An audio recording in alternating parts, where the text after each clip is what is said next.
Hi there, and welcome to today's episode of A Different Way of Seeing, a show where we talk all things disability. I'm your host, Lois Strachan, and today we are returning to one of my all-time favorite topics, that of inclusive travel. We're chatting with Linsay Lusyne, who is a low vision travel consultant and coach. Lindsay, welcome to A Different Way of Seeing.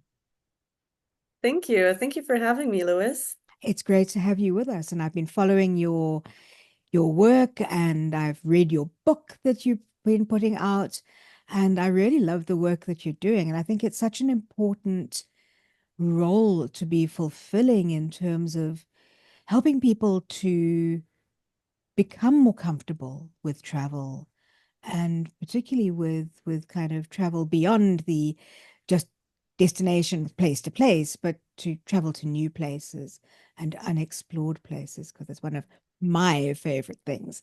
So it's great to have you with us. Maybe we can start off where I usually begin my episodes by just saying, can you tell us a little bit about yourself and your background? Yes, of course. So, my name is Lindsay and I am a Belgian. I'm currently living in Canada, but I actually consider myself a citizen of the world. I love traveling. I can't stay too long in one place. And this actually all started when I was about 23 years old. And I was feeling pretty stuck in my life. I had no direction, no passion. Literally, I didn't know what I wanted to do with my life. So there I decided to go on my first solo trip, and that was to Cuba. So Ooh. imagine a female alone going to Cuba. And I spent about 3 weeks traveling around there all by myself, meeting new people, having a lot of fun, but also being scared at certain times and really teaching myself, learning myself to push through those fears and still live the life that I want. But then when I came back from Cuba, I felt like I could handle the world. Like I felt so Mhm. empowered, I felt so strong. And there and then I decided to quit the job that I hated and I was going to go for my ultimate dream job, which was becoming a guide dog trainer. And Okay. yeah, so I landed that job and that altered the course of my life Mhm. completely. Everything changed. I entered a visual impaired community and I studied to become an orientation and mobility instructor. And I started training blind people with their dogs, helping them with their mobility. And yeah, I found my passion there. I found my direction, and I really noticed how much travel can do for someone and how much it can change our lives. Absolutely. And the ability to travel is such a gift. And being told by society, oh, that it's too difficult for someone who's blind, or it's must be scary for you if you're visually impaired. It's it's such a prohibiting thing. So, having a person who can help build the skills to do that, I think is fundamentally important. But I think we're going to we dive a little more into your experiences with travel. What do you think it was that first spurred your love of travel? Curiosity, for the most part. I am from a very small country, Belgium, where in a couple of years you've seen a lot of it, and also for people that are from Europe, they will understand me. You're very quickly in another country. Mm. And so as you go to other countries, the moment you cross the border, even though in Europe they're not actual borders, but still it is different. It's a different language right away. It is different foods, different Yeah. culture, and it is just so enriching for our minds to go to those places. and actually experience them ourselves. Because otherwise, the only thing we know about a certain country or about a certain group of people is what we hear, Hmm. is what media feeds us, is what other people tell us they are or the country is. And I think it is so important to go out there and go experience it for yourself, go and acknowledge it for yourself so that you can make up your own mind about countries, cultures, and groups of people. I think you're so right there. I've had the privilege of traveling to more than 20 countries since becoming blind. And, just the whole experience of exploring a new place, exploring a new culture, opening your minds to different ways of viewing the world, different ways of doing things, of living, of experiencing things. It's absolutely something that I am passionate about. So yeah, that's a interesting interesting way of developing it. So tell us about some of the travels you've done yourself. You mentioned your first solo trip to Cuba. What other travels have you actually done? What sort of places have you been to? I have been to many different random places around the world. Hmm. The most recent, I think, is for has been for me the most life-changing, let's say. About 2 years ago, my work contract was ending, and everything in my life was telling me, okay, Lindsay, now is the time to fulfill some more dreams that you have Hmm. and to go travel full time. So about Oh. 2 years ago, I decided to stop everything and go travel full time. We converted a truck camper and we decided to travel the continent. Our dream was actually to drive from Canada to Argentina all the way. But Hmm. spoiler alert, we didn't get there. We only made it till Panama, which is already a pretty huge trip. That's quite a trip. Yeah. Yeah, so so my partner and myself, we traveled to all the Central American countries together with Mexico as well. We Mhm. spent 5 months in Mexico, and it has been extremely interesting. Definitely, certain countries are very above expectations. Yeah. I feel when I think about a certain destination, it's a very random destination, but I'm thinking about El Salvador. Interesting. For a Okay. lot of us, when you think about El Salvador, we think about the gangs and the violence and everything that happened there for so many years. But in the recent years, I would say about 5 years ago, they completely cleaned everything up. It is so safe there. People are so friendly. The friendliest people I've met were in El Salvador. They're so grateful that you are there to travel. It's very, very safe. I would even say it is the safest country in Central America right now. Hmm. Hmm. And that is one of the things why I feel it's so important also that we travel is if you would say El Salvador, I would be like, yeah, so what is there for me, Yeah. right? What am I gonna do over there? And then you get there and it's just so surprising. It's beautiful. Everybody's friendly. Food is good, which is important Mhm. as well. Yeah. So yeah, that is the main trip that I had. I usually find more the destinations that has beautiful nature. Yeah. Therefore, I'm also in Canada right now. I'm northern BC right now, Yeah. enjoying nature. But culture Mhm. is also very important. So Yeah. it can be very random for me where I end up. For me, being a South African, it's got to be one of my questions. Have you ever visited somewhere in Africa? I have been to Kenya. Okay. I was 19 at the time when I went to Wow. Kenya. Hmm. I really loved it. I would love to go back to Africa, but I have now entered. Of course, I know I am very privileged to be able to do the things that I Yeah. do. I know this is not for everyone, right? I, But yeah. currently, I feel I want to be able to spend more time. in destinations. Hmm. Before I would use my 2, 3 weeks of vacation that I had from work and then travel for 2 weeks somewhere. And it's very interesting and it's nice. But now, having traveled for long term, I feel when I go back to Africa, I want to be able to really spend time there and get to know the people, get to know the cultures, because it's also so different. Every country in Africa is also so different. And I love to explore, but also spend time there and really have the time to connect with the locals and with the culture.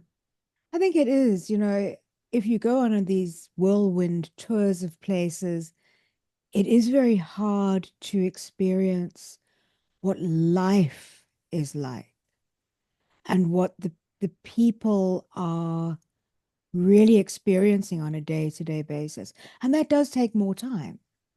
So Yeah. yeah, as you were saying, we recognize that some of us do have the privilege of not just being able to spend greater amounts of time, but actually being able to just go to places on a regular basis. So that really is a privilege. It is. But I feel and I believe that travel, first of all, travel is different for everyone. Hmm. It is not because one person goes to Africa and Australia and God knows where that you have to do that. It Yeah, is different for everyone. sure. For me, travel as well is going to a new museum in the next town that you Yes. haven't been to. And it does not always have to be big and expensive and, spectacular. Yeah. It's important to also find the gems close to you, the places that you can reach that are more easily accessible for you to go to and put yourself out there and explore, even though it might be close to home. Because Hmm. I've noticed that we often go and find those things as far away from home as possible. Yes. And Yeah. then we don't really know our own hometown, country, state that well because we are always going out somewhere else to explore new things instead of sometimes exploring closer to home.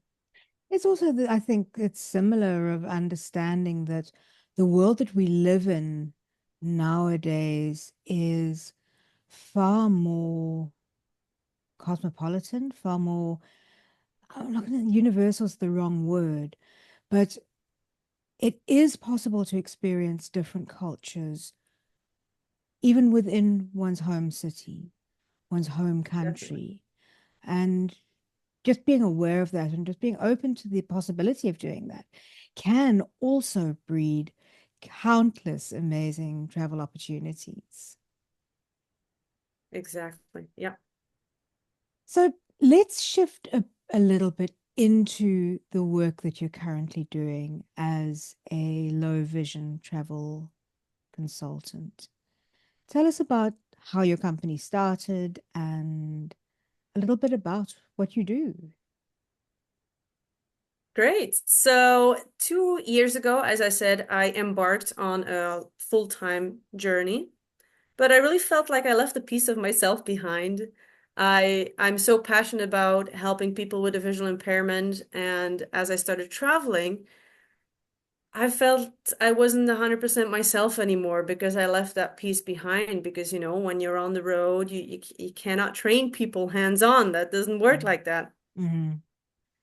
And then I rolled into the world of travel coaching. I started to learn more about travel coaching and it just clicked for me. I was like, this is exactly for me. I can combine two passions, which is the visually impaired community and travel. And then I also noticed like there is actually a gap there. So there are a lot of organizations that help people with a visual impairment to travel, but it is very hands-on. It is very curated.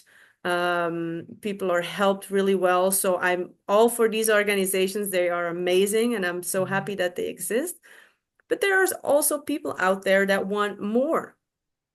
They want to break free from being having their held hand the whole time. They want to become more independent.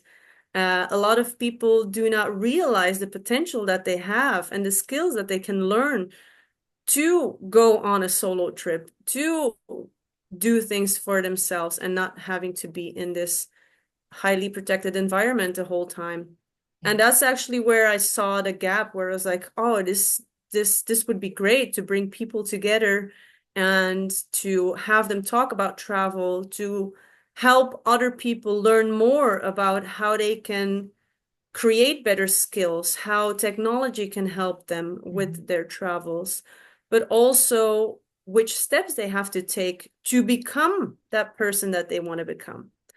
Because I believe travel is very transformational. Like you start with a small trip and you learn a couple of things and you just feel so empowered and you want more. And then you go on the next trip and you learn a couple of more things.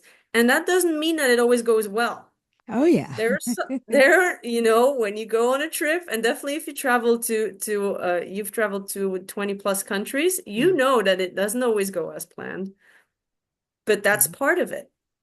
That's part of the journey. That's part of learning how to deal with those situations. And it Yes. just enriches your life so much. You become a better person, you become a better partner, and that's really what I want to bring to the community and help people to get out there, to get out of their comfort zone Mhm. and to empower them. So tell us about the services that you offer. I think your company's called, oh, let me quickly see, Vision Loss Travel. Is that Yes. correct? So what My what services company's do you offer at Vision Loss Travel? Yeah, so my company is called Vision Loss Travel. The first thing that I have is a Facebook page and YouTube as well, but the Facebook page is more about the community feeling. Mm-hmm. So people can go there. It's called Vision Loss Travel Community, Mm-hmm. which is a private group. So you just fill in a couple of questions and then I let you in the group. And that is just a beautiful community with motivated, kind people that either travel a lot or have the dream to travel and are, like browsing around, getting some ideas, getting some empowerment. People can share their stories on there, but also ask questions, ask Mm-hmm. support. Within the Facebook group, I organize virtual events as well. So every first Tuesday of the month, we have a Travel Talk Tuesday.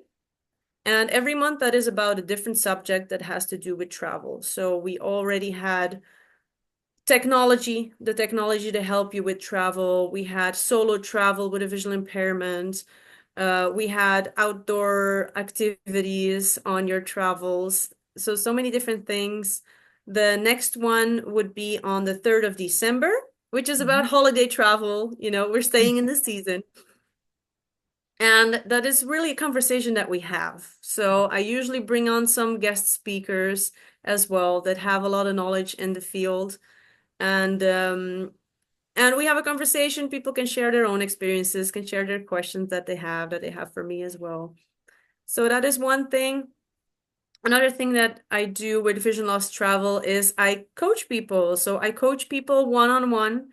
If you feel like you want to travel, you don't really know how, maybe you're afraid to do so. Maybe you don't know which steps you need to take to reach that person that you want to become.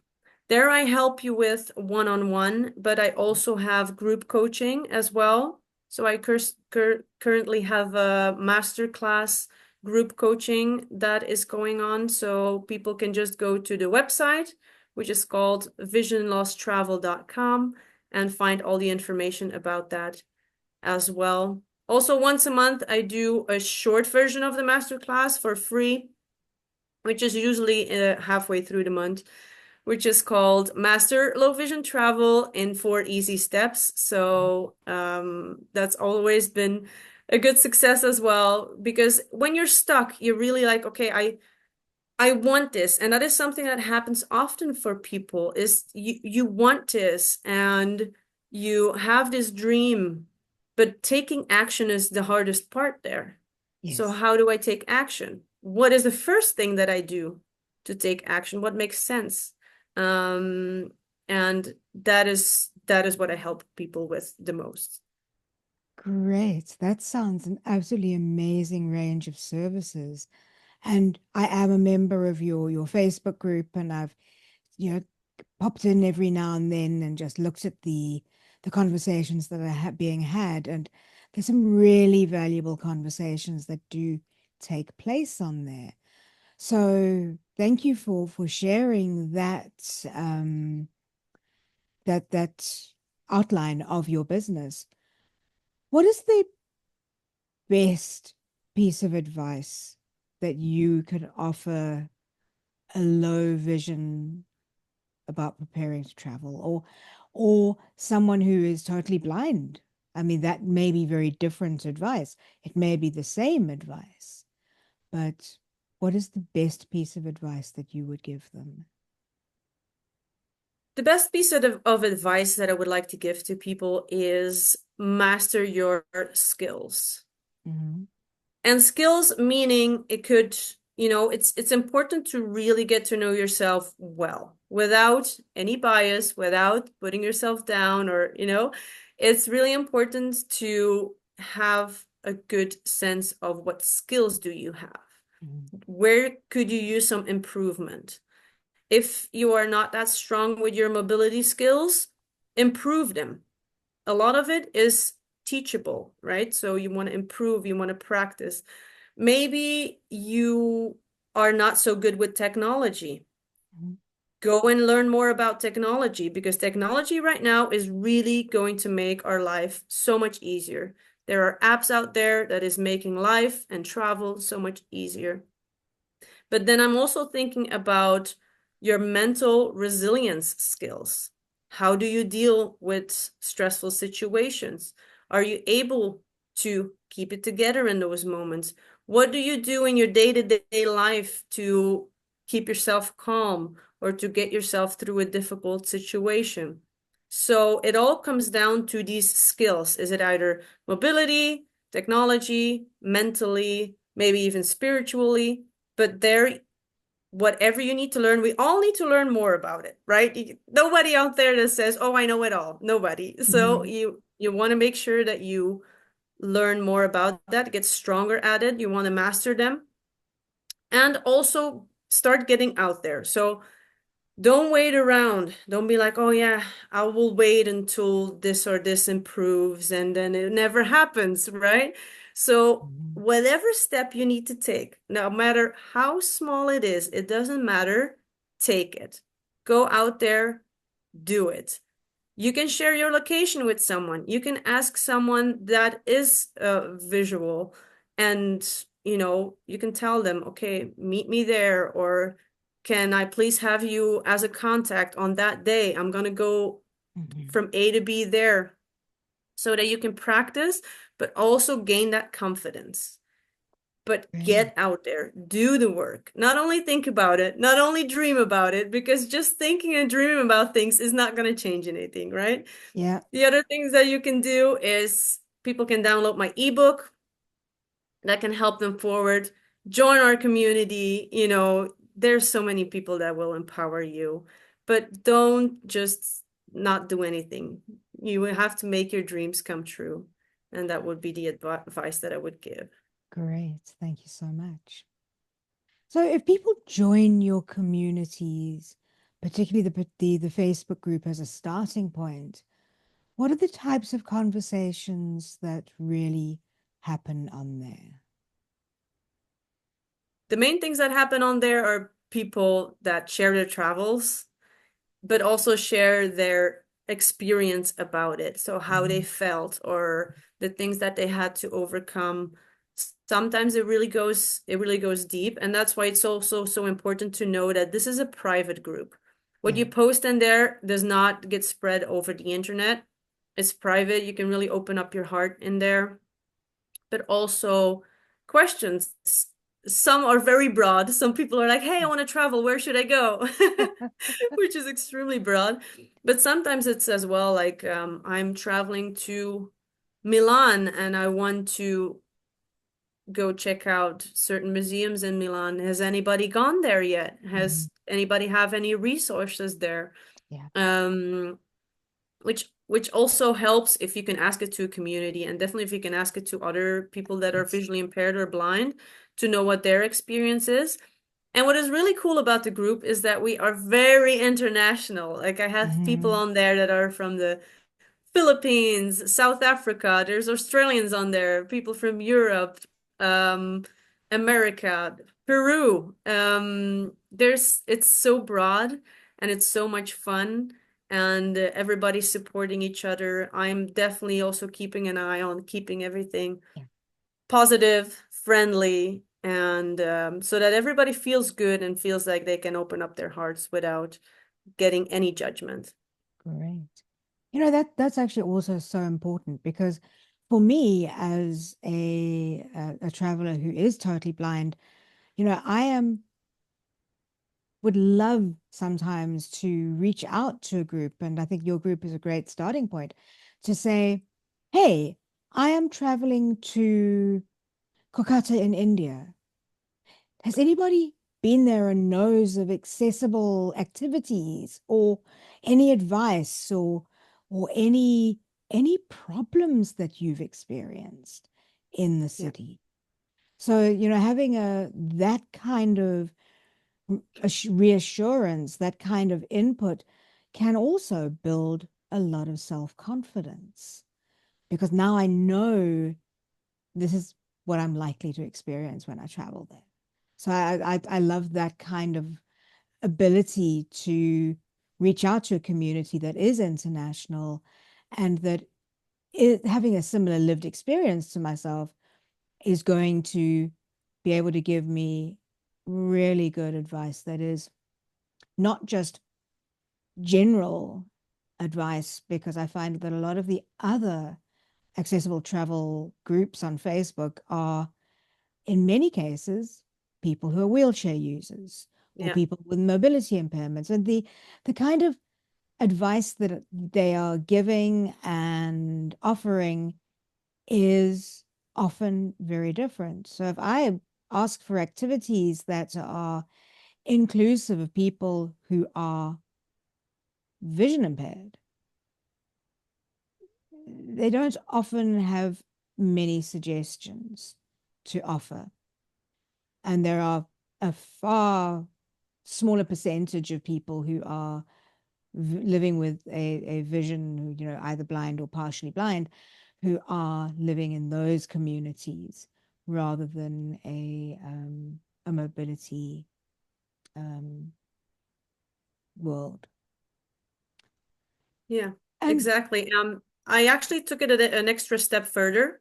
mhm, So I recently certified as a travel advisor, which is um, the same as a travel agent. yes, And I have really been reaching out to travel companies and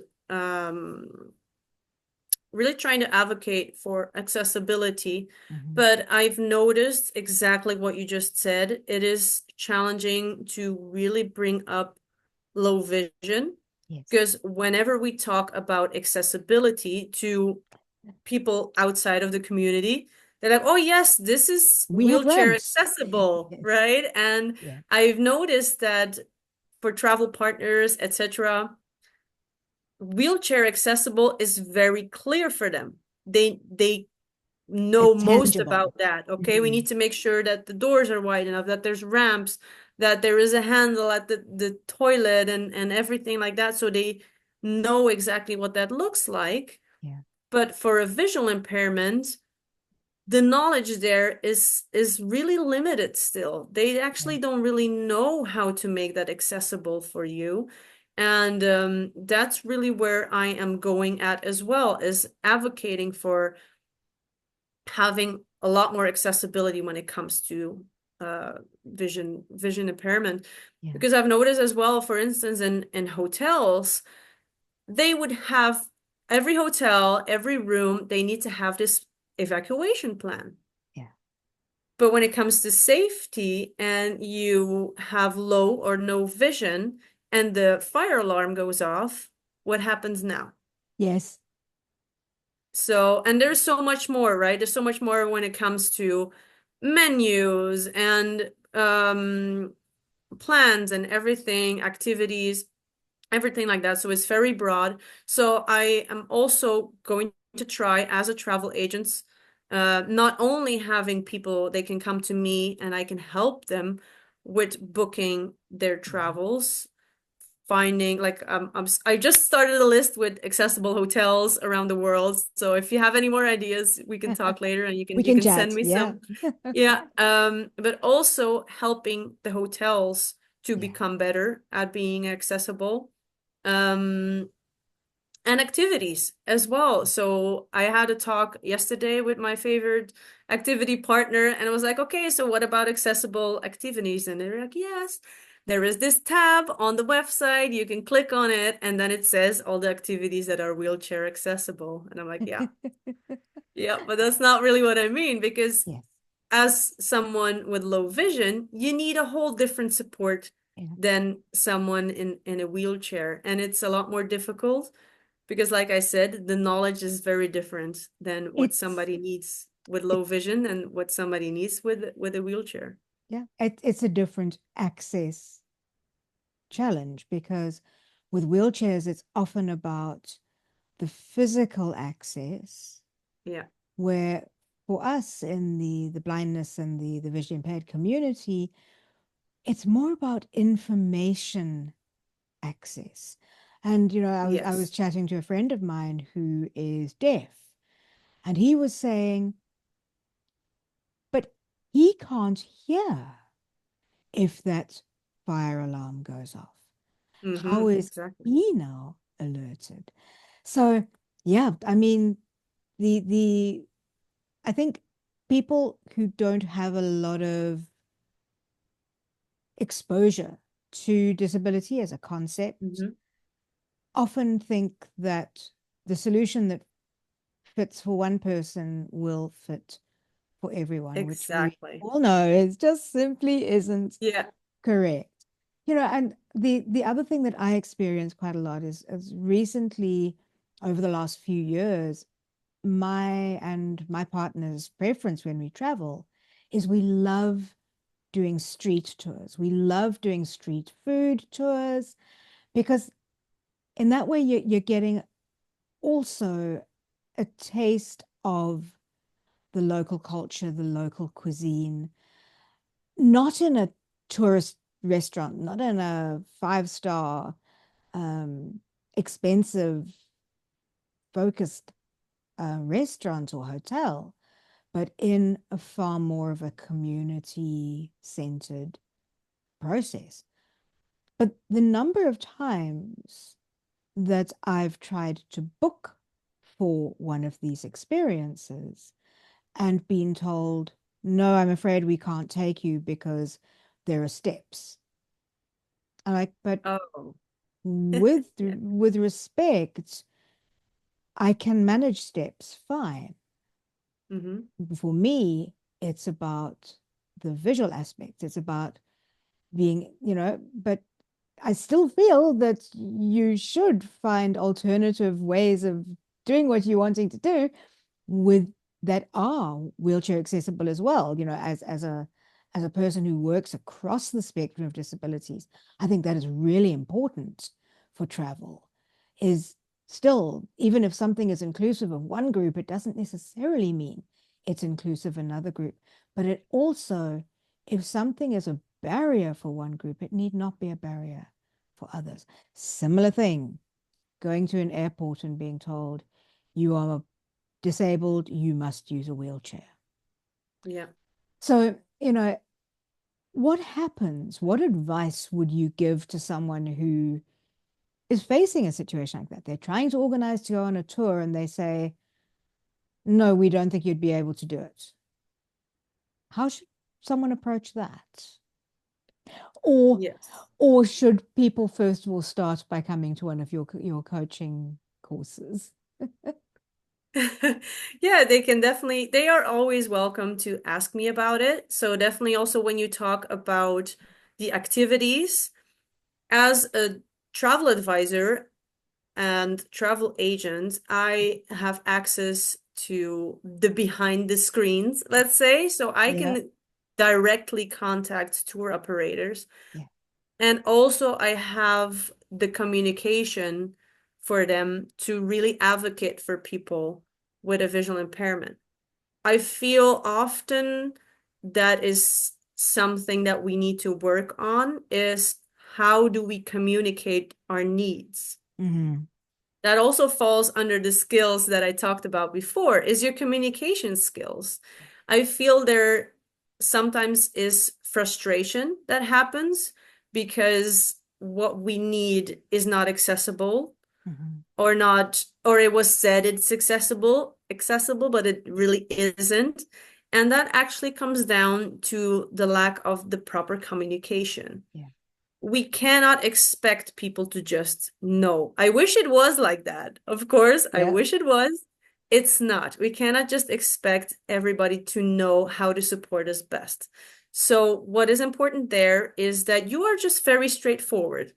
If you're booking an activity, you asking, is it accessible, is not helpful. Yes. What you can do is like, hey, I want to book this street tour.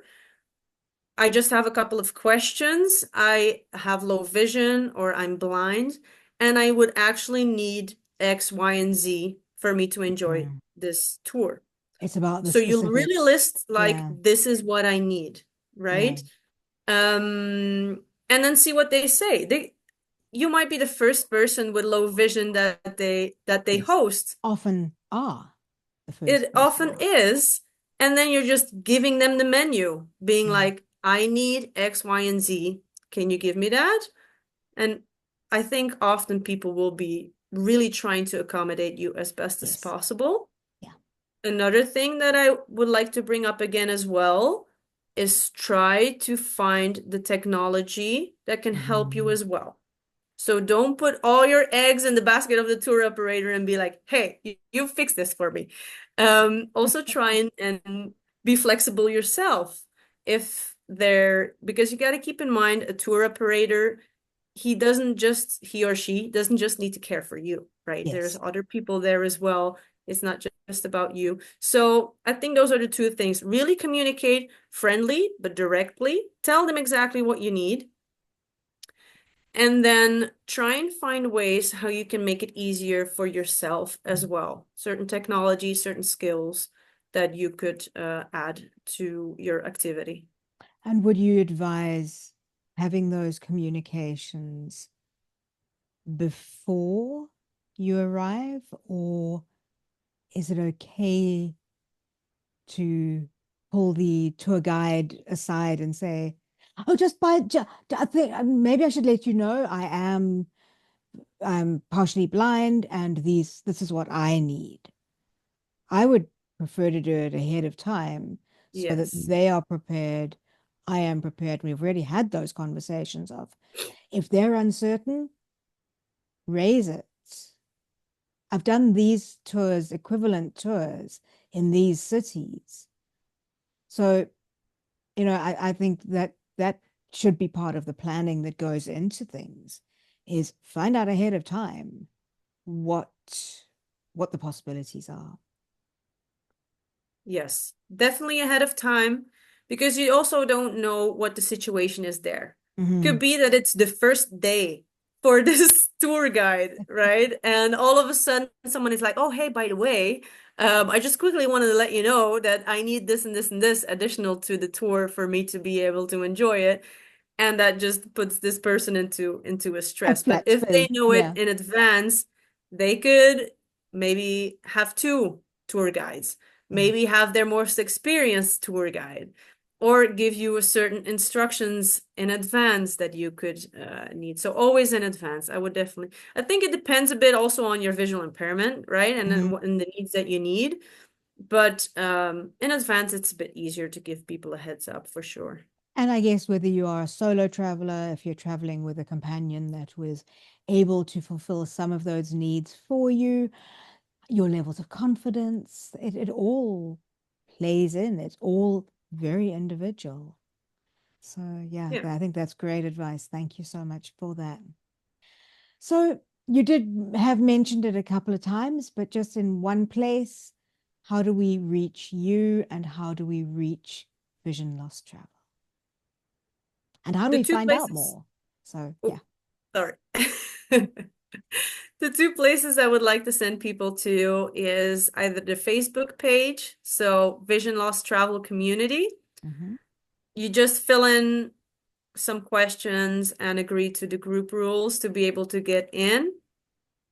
Then the second place I would send people to is to my website. So that's visionlosstravel.com. You can find a bunch of free content on there as well. So I got ebooks, I got packing lists. There is a bunch of free content on there. If the people that want, you can also go to YouTube, same name, Vision Loss Travel. We have all the interviews that we ever did. There is also a webinar on there to fly with confidence for people that need to take a plane for the first time or want to improve their skills when flying.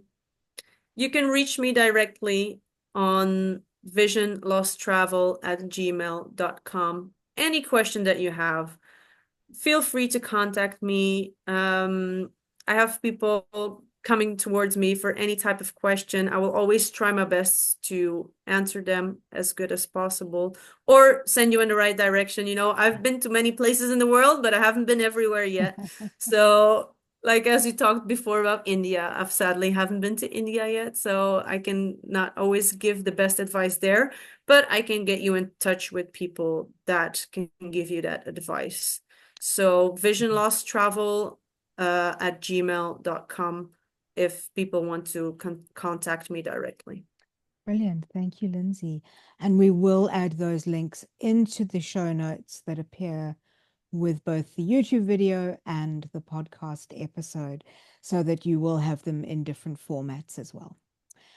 So, as a final questions, what are the top places that you yourself would still like to visit to? Do you mean the ones I've already been to or the No, ones that I the would two love to places go that you to? haven't been to yet. I haven't been to yet, so I'm currently looking into going to Australia, Australia, Mhm. New Zealand, Tasmania. That is mainly what I'm looking at right now. Or it would be more South America. Mhm. That those two places in the world has been undiscovered for me, Yeah. and I'm very excited to figure those out. So it will either be Australia or somewhere in South America that I will end up next. I'm currently in Canada and winter just hit, so I'm gonna try and enjoy that as well. And I think where you are in British Columbia is fairly chilly. Ooh, So, it is. Yeah. Very chilly, very snowy. I am a person that enjoys the cold more than the heat. There's not many people out there that feel the no. same way.